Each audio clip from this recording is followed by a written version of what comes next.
एक अजून यातला महत्वाचा सहकारातला घटक आहे की जो अनेक वर्ष दुर्लक्षित होता, तो म्हणजे आमच्या ज्या सहकारी गृहनिर्माण संस्था आहेत। आज जर महाराष्ट्रामध्ये आपण विचार केला तर आपल्या एकूण सहकारी संस्थांच्या पैकी 50% सहकारी संस्था या सहकारी गृहनिर्माण संस्था आहेत। आणि आज 30 वर्ष, 40 वर्ष, 50 वर्ष अनेक संस्थांना झाले आणि म्हणून मागच्या काळामध्ये आम्ही निर्णय केला आणि सहकाराच्या कायद्यामध्ये एक नवीन चॅप्टर आपण त्या ठिकाणी टाकला, सहकारी गृहनिर्माण संस्थांकरता स्पेसिफिकली डेडिकेटेड अशा प्रकारचा। आणि त्यांचं इलेक्शन पासनं तर त्यांच्या इतर सगळ्या ऍक्टिव्हिटीज या कशा कंडक्ट करता येतील या संदर्भातली सगळी व्यवस्था आपण त्याच्यामध्ये उभी केली आहे।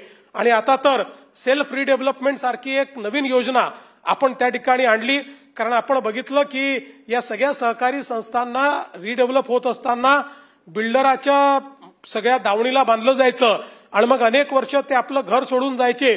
त्यांना त्या ठिकाणी वर्षानुवर्ष घरही मिळायचं नाही, भाडंही मिळायचं नाही।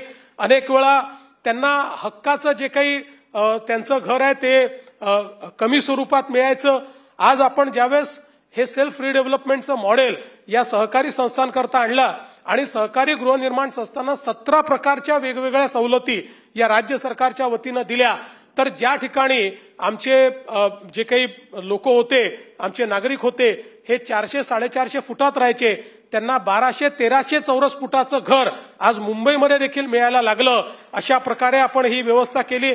आज आमच्या प्रवीण दरेकरांच्या अध्यक्षतेखाली एक नवीन कमिटी आपण तयार केलेली आहे की जी आता नव्याने सेल्फ रिडेव्हलपमेंट करता आपल्याला काय काय करता येईल या संदर्भातला प्रयत्न करते।